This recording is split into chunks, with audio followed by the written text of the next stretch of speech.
बिस्मिल्लाहिर्रहमानिर्रहीम। अस्सलाम वालेकुम नाज़रीन इकराम, आपको हमारे यूट्यूब चैनल और फेसबुक पेज पर खुश आमदीद। मोअज़्ज़ज़ नाज़रीन इकराम, एक जानिब तो इमरान खान साहब की तरफ से इतवार के अहम तरीन ऐलान के बाद इस वक्त निज़ाम जो है उसकी टांपें जो हैं वो टांगना शुरू हो चुकी हैं और दफ़ा 144 जो है वो नाफिज कर दी गई है। मैं आपको बताऊं कि दफ़ा 144 जो है ना, वो सिर्फ और सिर्फ तहरीक इंसाफ के नामजद उम्मीदवारान के लिए नाफिज की गई है। दफा 144 में सिर्फ और सिर्फ तहरीक इंसाफ के MNAs MPs को गिरफ्तार किया जाएगा। दफा 144 में सिर्फ और सिर्फ तहरीक इंसाफ के चाहने वालों को गिरफ्तार किया जाएगा। दफा 144 में सिर्फ और सिर्फ तहरीक इंसाफ के जलसा, कॉर्नर मीटिंग, गेट टुगेदर, कुछ भी ऐसा फंक्शन करने वाले को गिरफ्तार किया जाएगा। बाकी जमातों के लिए कोई दफा 144 नहीं है, क्योंकि यह सरजमीन बेआइन है। मैं बारहा आपको कहता हूं, यह सरजमीन बेआइन है। यहां पे किसी किस्म की कोई दफा 144 नहीं है। पाकिस्तान के किसी हल्के में चले जाएं, पंजाब के किसी हल्के में चले जाएं, लाहौर चले जाएं, मुरीद के चले जाएं, गुजरांवाला चले जाएं, पाकिस्तान तहरीक इंसाफ के MNA MP को कैंपेन करने की इजाजत नहीं दी जा रही। आज आप मिसाल देख लें सरदार लतीफ खोसा की, इतने बड़े नवाब जगीरदार सरदार हैं, उनको उनके घर से बाहर नहीं निकलने दिया गया। और दूसरी तरफ जनाब लाडलों का लाडला महाराजा मियां साहब, मेरा मतलब मियां साहब जो हैं, मियां नवाज शरीफ, उनको उनकी रैली जो है वो दंदनाती फिर रही थी लाहौर की गलियों में।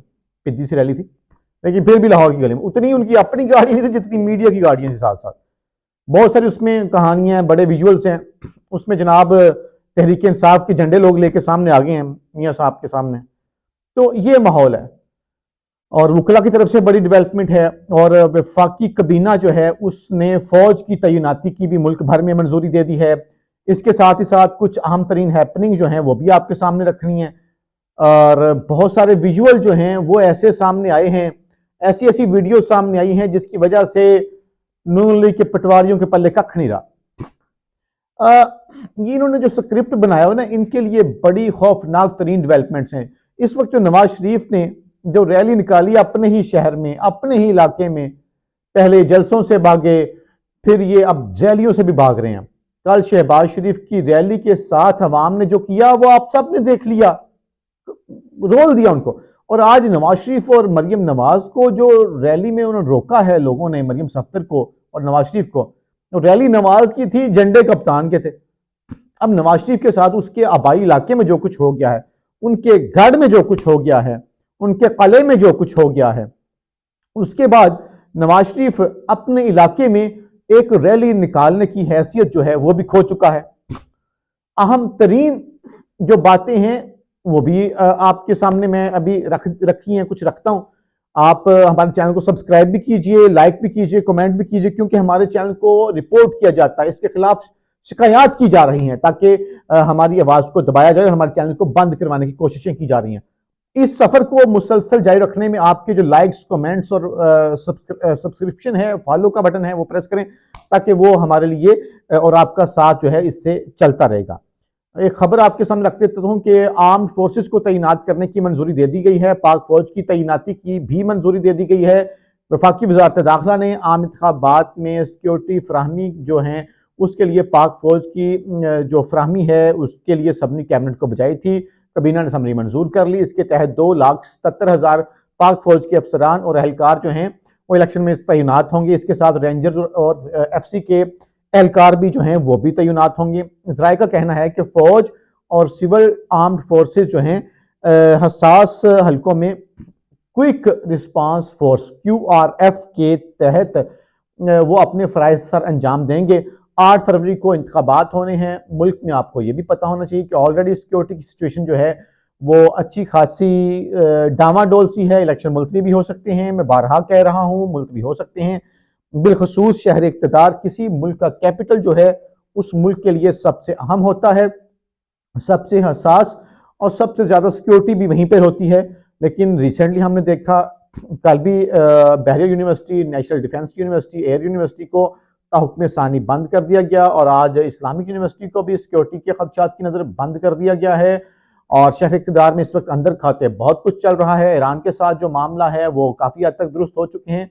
ईरानी वज़ीर ख़ारजा पाकिस्तान का दौरा भी करेंगे। ईरान और पाकिस्तान के सुफरा जो हैं वो 26 तारीख से अपनी जिम्मेदारियां जो हैं वो दोबारा से एज्यूम कर लेंगे। और आपको जाते जाते मैं ये भी बताऊं, अगले ब्लॉग में मजीद चीज़ें बताऊंगा, ये फिर ब्लॉग लंबा हो जाता है, अपलोड करने में भी इशू आता है। तो आपको ये बताऊं कि जनाब ग्राउंड पे मामला कुछ यूं है कि जनाब शार्क मछली का जो है इजलास वो दोबारा बैठ चुका है और उन्होंने शार्क मछली साहबा ने फैसला किया है, शार्क मछली साहब ने भी फैसला किया है। नर और मादा दोनों होते हैं, शार्क में नर भी होता है मादा भी होता है, आपको पता ही है। तो शार्क एसोसिएशन जो है समंदर में जो नेट को बंद करती है, उन्होंने ये अब फैसला किया है कि उनका जी हम सिस्टम अपग्रेड कर रहे हैं, तो नया सॉफ्टवेयर इंस्टॉल करना है। आपको पता है ना सॉफ्टवेयर इंस्टॉल करने के भी खास तरीके होते हैं भैया। तो नया नया सॉफ्टवेयर इंस्टॉल करना है, इसलिए जनाब नेट जो है वो स्लो रहेगा और इलेक्शन के करीब बंद हो जाएगा। इलेक्शन से 4-5 दिन पहले बंद होगा और इलेक्शन के अगले भी 3-4 दिन बंद रहेगा, क्योंकि सिस्टम जो है वो अपग्रेड हो रहा है। तो जैसे ही 3-4 दिन गुजरेंगे इलेक्शन के, उसके बाद जो है ना इंटरनेट बिल्कुल स्मूथ चिल चलेगा, परफेक्ट, ऐसे टक टक टक डाउनलोडिंग होगी। और चूंकि आपको पता है उसकी वजह के इलेक्शन रिजल्ट आ चुके होंगे और इलेक्शन के दौरान इंटरनेट बंद रखना है। और बाकी मामला ये ग्राउंड पे जनाब तहरीक इंसाफ के उम्मीदवार को कैंपेन नहीं करने दी जा रही, उनको किसी किस्म की कोई लेवल प्लेइंग फील्ड नहीं दी जा रही और उनसे उनका बल्ले का निशान भी आपको पता छीना जा चुका है। तो उसके अलावा अब तहरीक इंसाफ के वर्कर्स हैं उनके घरों में छापे मारे जा रहे हैं, सियालकोट में, इधर नारंग मंडी में, मुरीदके में, हर तरफ जनाब गुंडागर्दी चल रही है। और एक और मैं आपको ग्राउंड पे चीज़ बताता चलूँ जाते जाते, इसमें डिटेल में भी आपको बताऊंगा कि जो नून लीग के साथ शमूलियत का जो सिलसिला है वर्कर्स का, उसको तेज किया जा रहा है। बहुत सारे लोग जिन्होंने नाजायज काम लेने हैं वो नून लीग में धड़ाधड़ मुख्तलिफ हल्कों में शामिल हो रहे हैं। और मैं आपको क्लियरली भी बता देता हूँ, उन सबको मुंह की खाना पड़ेगी, उनको रुसवाई जिल्लत का सामना करना पड़ेगा। आखिर में ये मिसाल दे के इस व्लॉग को वाइंड अप करते हैं कि यजीद ने भी हज़रत इमाम हुसैन अलैहिस्सलाम से वोट ही मांगा था और हज़रत इमाम हुसैन अलैहिस्सलाम ने इनकार किया था। तो मुझे उम्मीद है कि आपको सारा मामला समझ आ गया होगा। अपना ख्याल रखें। पाकिस्तान जिंदाबाद।